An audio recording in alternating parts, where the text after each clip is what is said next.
Your kindness is killing you. That smile, that endless availability, that inability to say no, it's not making you a better person, it's making you a lesser version of yourself. Every time you say yes when your spirit screams no, you're committing a slow form of suicide. You're sacrificing your purpose on the altar of popularity, trading your destiny for temporary approval. The graveyard is full of people who were too friendly to fight for their dreams, too nice to nurture their potential, too afraid of disapproval to disappoint anyone but themselves. You are losing something right now. Every minute you spend trying to make everyone happy, you lose a part of yourself. Your potential is bleeding away while you smile and nod and say yes to things that steal your time, your energy, and your purpose. I want to talk to you today about something that might sound strange at first. Stop being too friendly. No, I'm not telling you to be mean. I'm not saying don't care about people. What I am saying is that many of you are killing your future by trying to please everyone around you. You are so busy being nice that you have no time left to be great. Let me tell you about something that happened to me years ago. I was sitting in my office late one night, working on a project that wasn't even mine. A colleague had asked for a little help, and somehow I ended up doing his entire presentation. My phone kept ringing, people wanting advice, wanting my time, wanting favors. And I said yes to all of them. My desk was covered with other people's priorities. My calendar was filled with meetings I didn't need to attend. My energy was spent on problems that weren't mine to solve.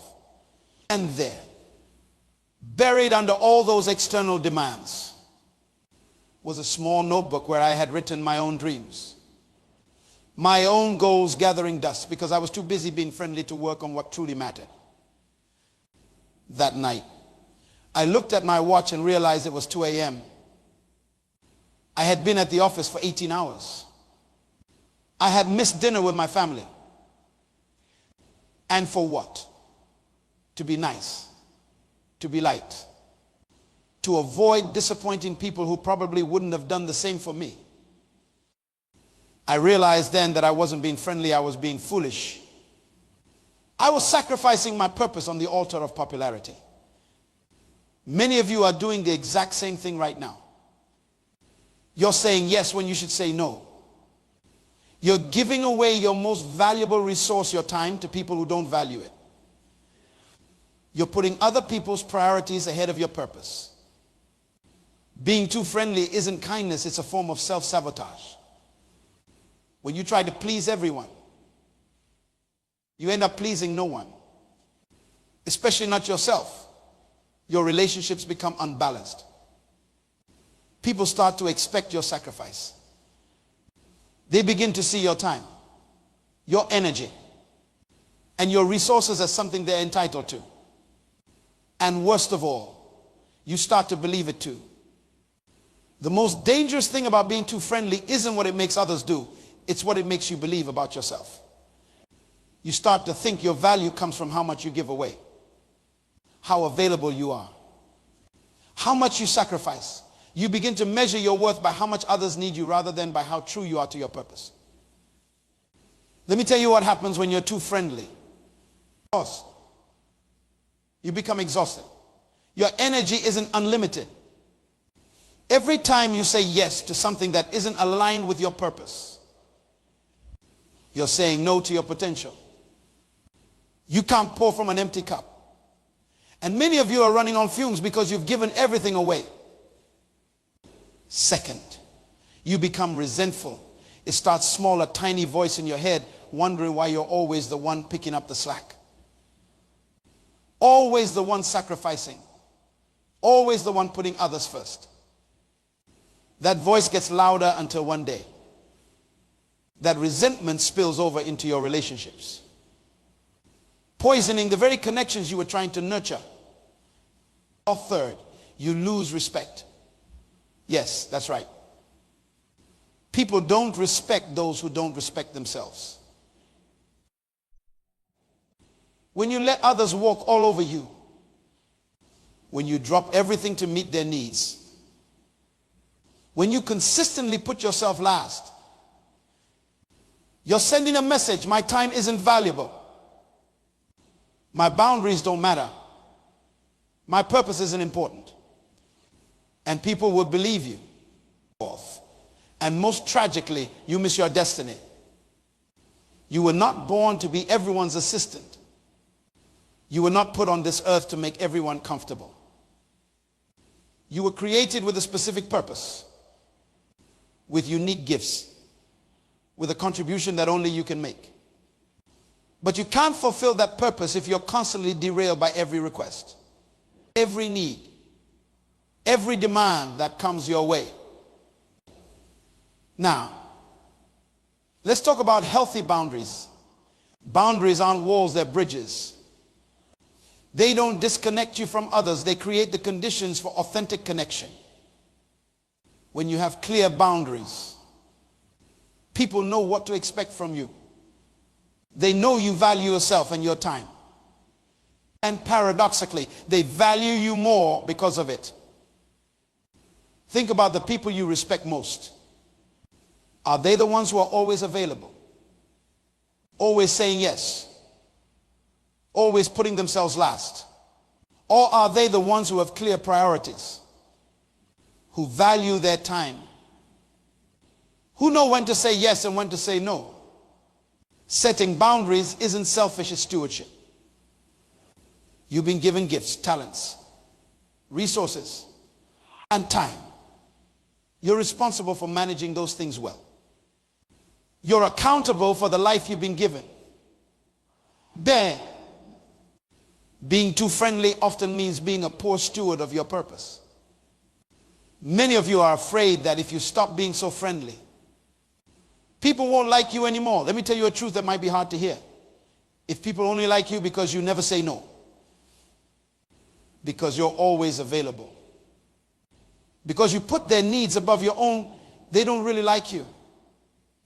They like what you do for them. They like the benefits of your sacrifice. They like the convenience of your availability. But they don't like you for who you are. Because in all that giving, you've lost sight of who you are. There's a big difference between kindness and being taken advantage of. Kindness comes from strength. It's a choice you make from a place of self-respect and abundance. Being taken advantage of comes from weakness. It's what happens when you don't value yourself enough to establish healthy boundaries. Kindness says, I see your need and I choose to help because I care. Being taken advantage of says, I have to meet your need because I'm afraid of your disapproval. Kindness is giving what you can without resentment. Being taken advantage of is giving what you can't and resenting it afterward. Kindness fills you up. Being taken advantage of drains you. I've watched too many talented people waste their potential because they couldn't say no. I've seen brilliant minds stuck in mediocrity because they were too busy meeting everyone else's expectations to pursue excellence. I've witnessed people with world-changing ideas never change a thing because they were too friendly to rock the boat. Don't let that be your story. Let me tell you about Marcus, a brilliant young man I mentored some years ago. When I first met him, he was working 80 hours a week at a job he hated because he didn't want to disappoint his boss. His weekends were consumed by family obligations, not because he wanted to be there, but because he couldn't bear to say no.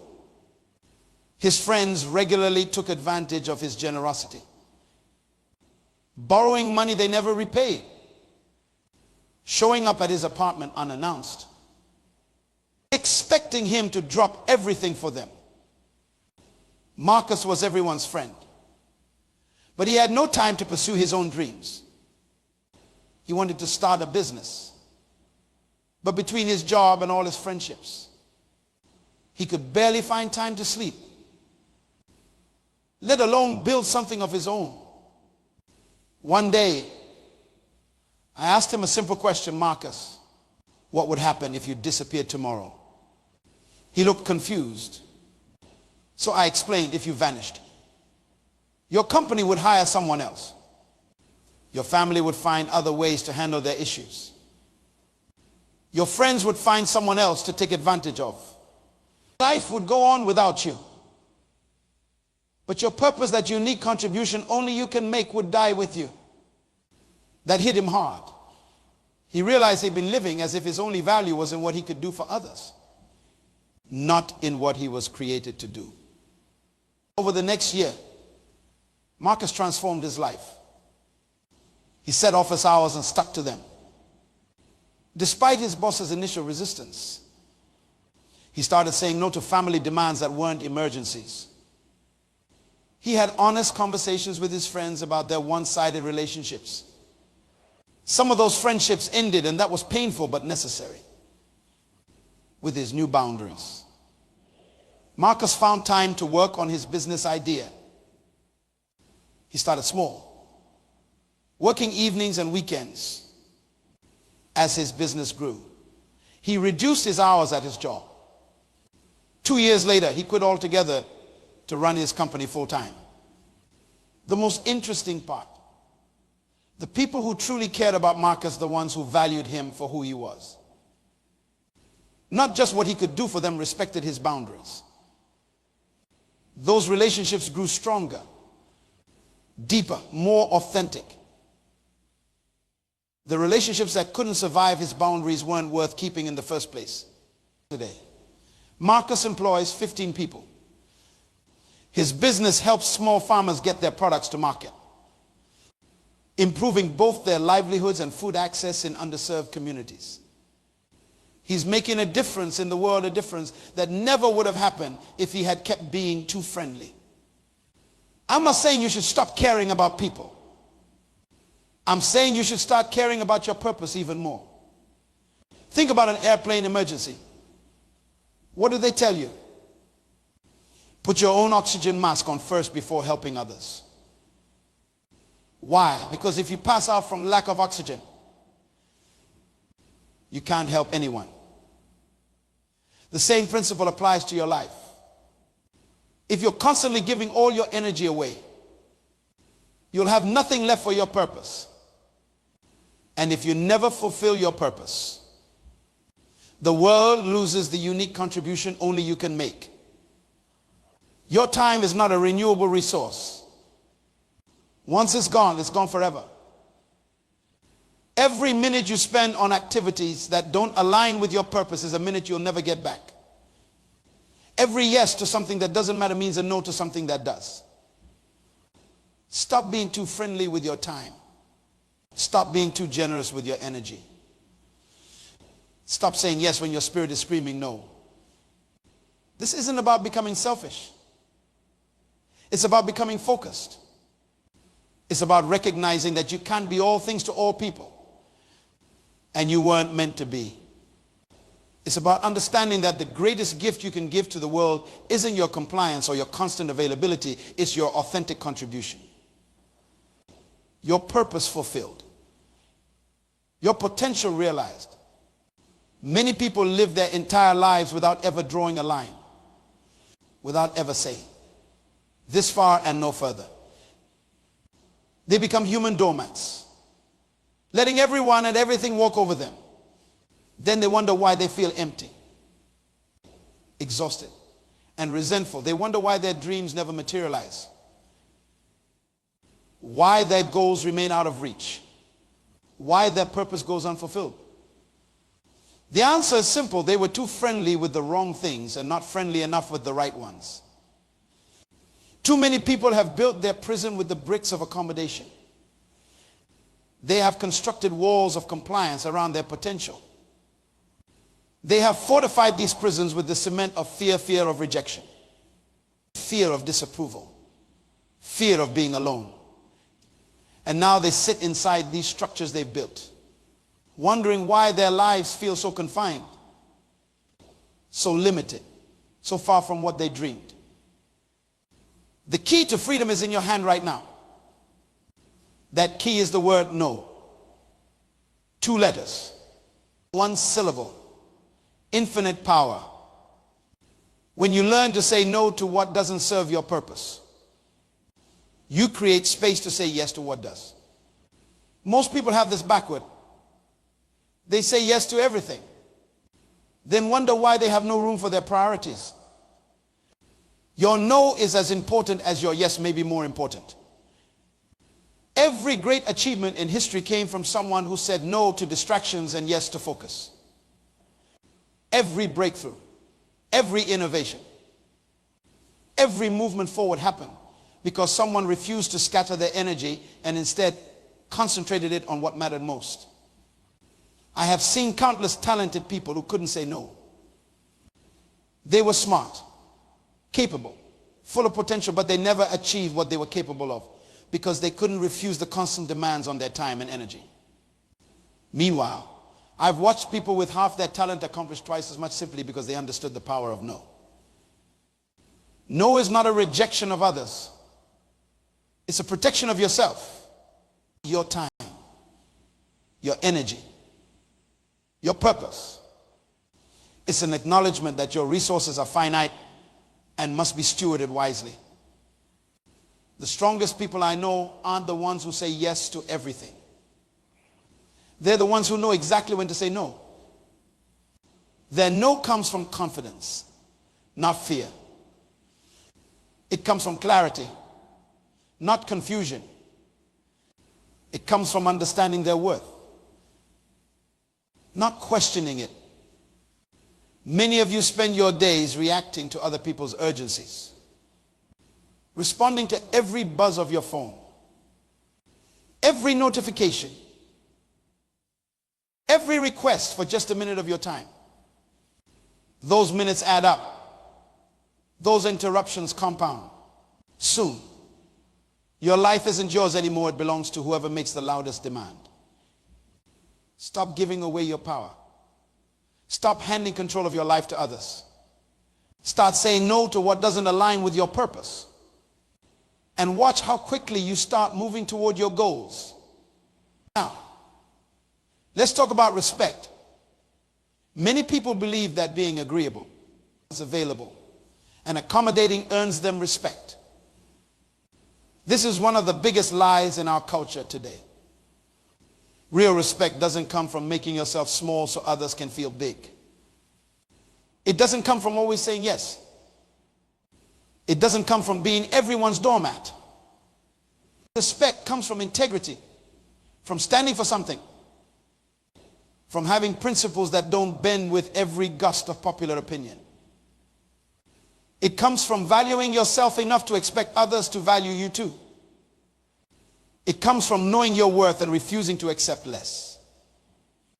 When you have clear boundaries, when you say no to what doesn't serve your purpose, people might be temporarily disappointed or even angry.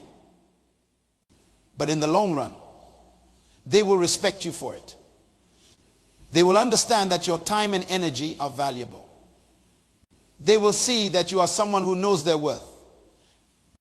Contrast this with what happens when you're too friendly, too available, too eager to please.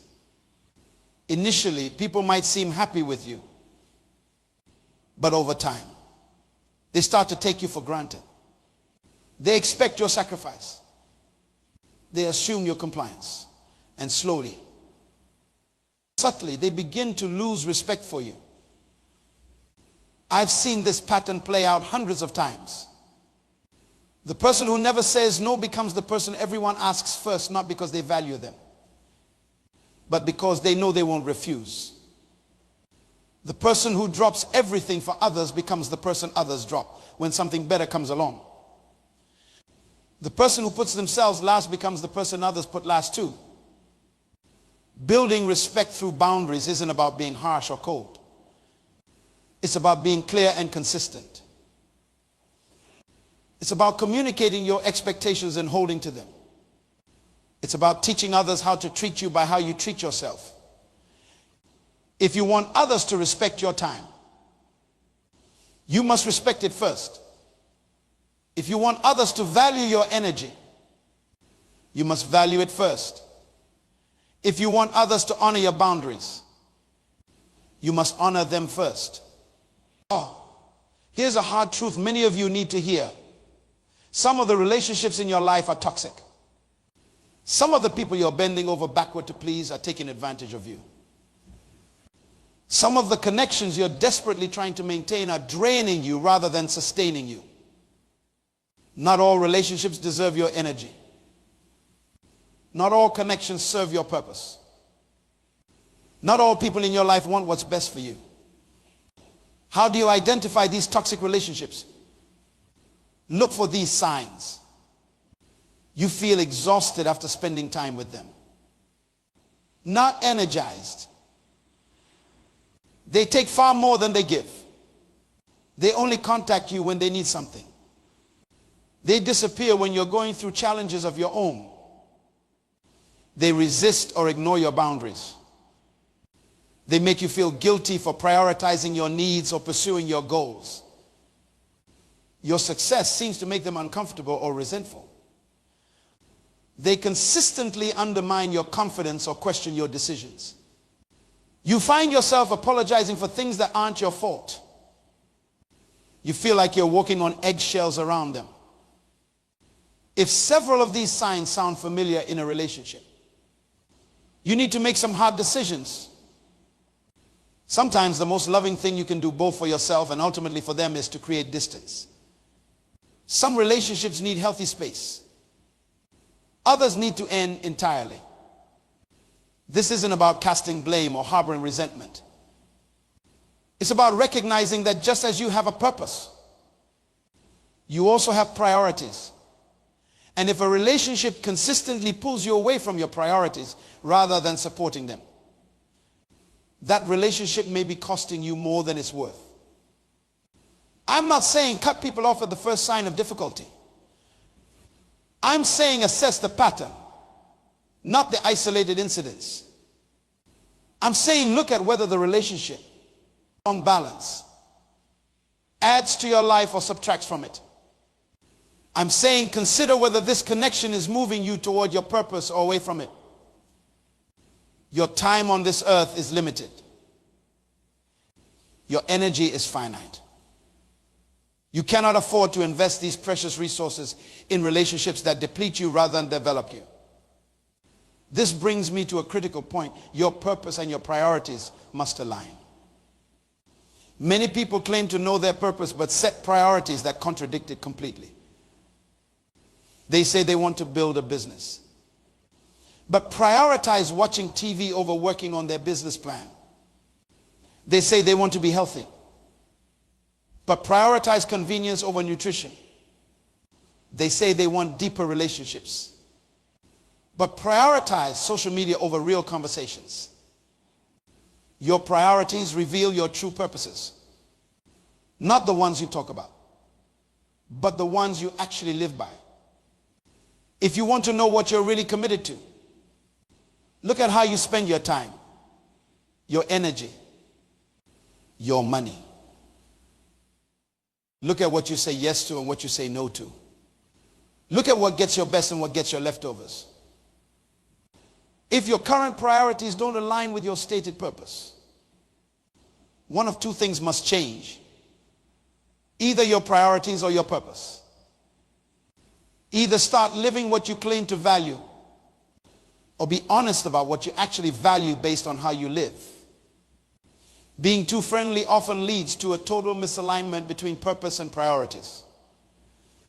You say your family is your priority, but you can't say no to your boss. So you miss your child's recital. You say your health is your priority.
But you can't say no to social obligations.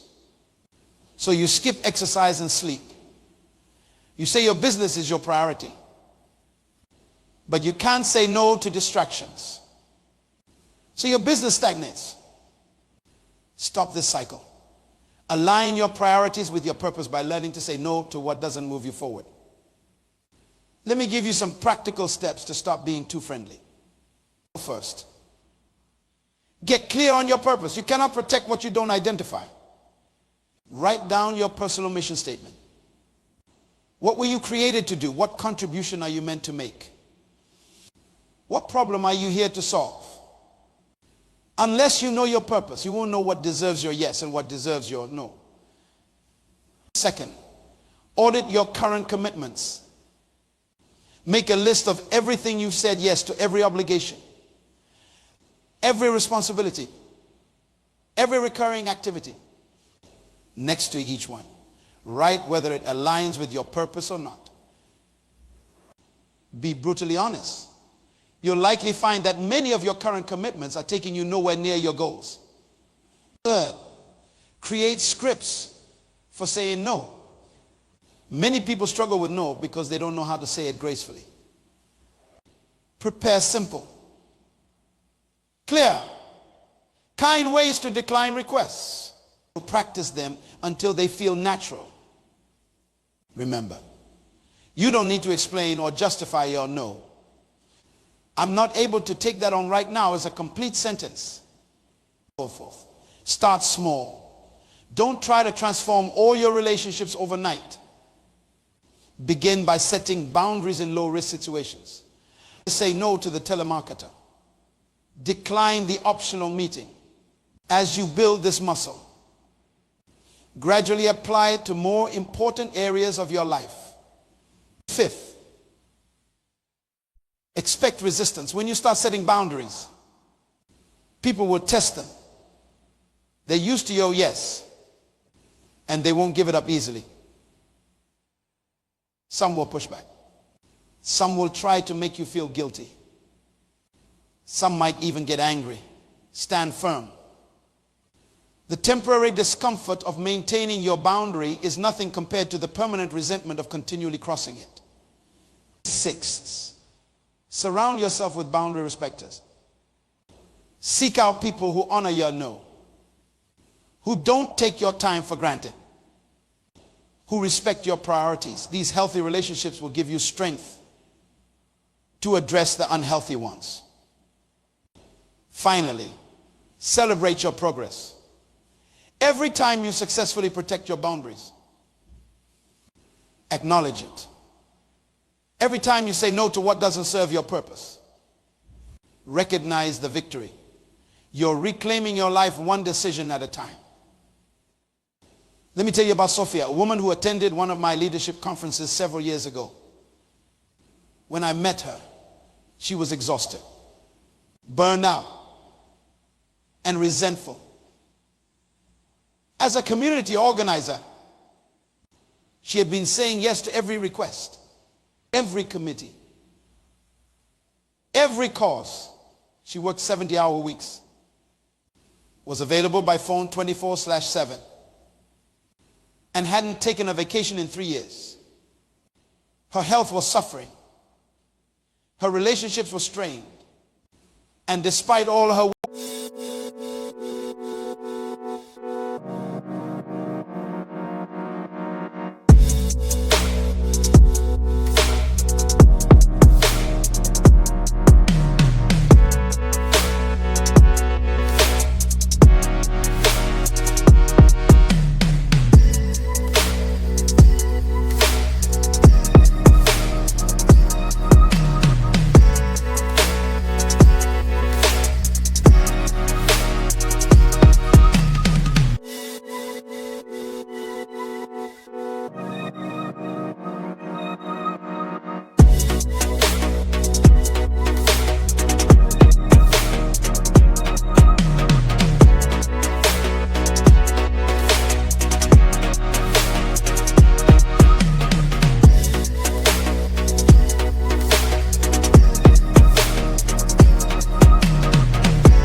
work. Her impact was limited because she was spread too thin to excel at anything. During our workshop on boundaries, something clicked for Sophia. She realized that by trying to help everyone, she was actually helping no one effectively, least of all herself. She committed to making a change. It wasn't easy. She had to step down from several committees. She had to start turning off her phone after 8 p.m. She had to learn to delegate tasks. She had always handled herself. Some people in her community were upset, even called her selfish, but she held firm with her newfound time and energy. Sophia focused on the one area where she could make the greatest impact: youth mentorship. Rather than being involved in a dozen initiatives superficially, she poured herself into this one area deeply. 2 years later, I received a letter from Sophia. Her youth program had expanded to 3 locations and was showing measurable results in keeping at-risk teenagers in school. She had trained 10 other mentors who were now leading their own groups. She had secured stable funding through grants. She actually had time to write properly. Her health had improved dramatically. Her closest relationships were stronger than ever. And here's what struck me most: the very people who initially resisted her boundaries were now among her biggest supporters. They respected her focus, her clarity, her results. By stopping being too friendly, Sophia had actually increased her positive impact on her community. Your story can follow a similar path. You can go from being scattered to focused, from exhausted to energized, from resentful to purposeful. But it starts with a decision to stop being too friendly with what doesn't matter, so you can be fully committed to what does. Remember, the world doesn't need more nice people who say yes to everything. The world needs more purposeful people who say yes to what matters and no to what doesn't. The world doesn't need more people pleasers. It needs more difference makers. And you cannot make a difference if you're too busy making everyone happy.